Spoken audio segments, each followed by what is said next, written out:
में ना तो पेड़ है, ना तो पानी है और ना ही किसी टाइप का स्ट्रक्चर है। इस वर्ल्ड में है डर्ट की सिर्फ 3 लेयर्स।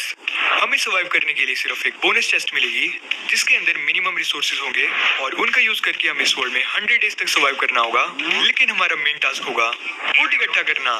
शायद सुनने में ये काफी आसान लगे, लेकिन ये काम करना कितना ईजी है ये तुम्हें वीडियो देखकर पता चल जाएगा। एंड या एंजॉय द वीडियो।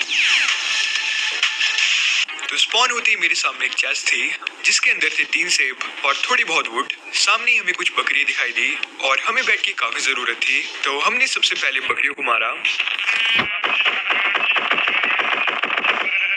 थोड़ी बहुत बकरी मारने के बाद हमने फाइनली 2 बेड बनाए। ये है एक सुपर फ्लैट वर्ल्ड जिसका मतलब है कि चारों तरफ बहुत सारे स्लैम स्पॉन होंगे।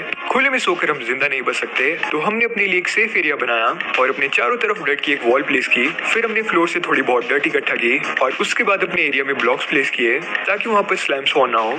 और इसी के साथ हमारा पहला दिन खत्म हो गया और वो भी बिना मरे।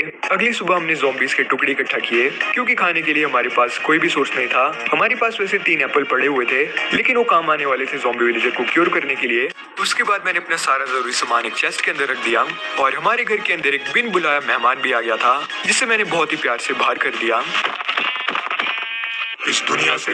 नेक्स्ट डे बेस के चारों तरफ बहुत सारे मॉब स्पॉन हो चुके थे जिसकी वजह से वो एरिया बिल्कुल भी सेफ नहीं था। तो हमने उस एरिया को स्पॉन प्रूफ करने का सोचा, लेकिन इतने बड़े एरिया के लिए हमें काफी सारे ब्लॉक्स चाहिए थे। तो काफी देर तक हमने ब्लॉक्स इकट्ठा किए और हमारे बेस के अंदर एक स्लाइम भी स्पॉन हुआ था। मैंने उसे मारने की भी ट्राई की, लेकिन बिना किसी टूल के उसे मारना काफी मुश्किल था। फिर हमने पूरा दिन ब्लॉक्स प्लेस किए और जब हम रात के टाइम बेस में आए तो अब वहाँ पर स्लाइम का पूरा परिवार आ चुका था, लेकिन मेरा बेड वहीं पर था। तो मैंने उनका सामना काफी बहादुरी से किया और मर गया।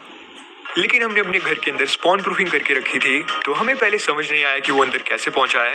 लेकिन फिर हमने अपनी वॉल के ऊपर ध्यान दिया तो वॉल हमने थोड़ी नीचे प्लेस कर दी थी और स्लाइम भाई उसके अंदर जंप करके आ गए थे।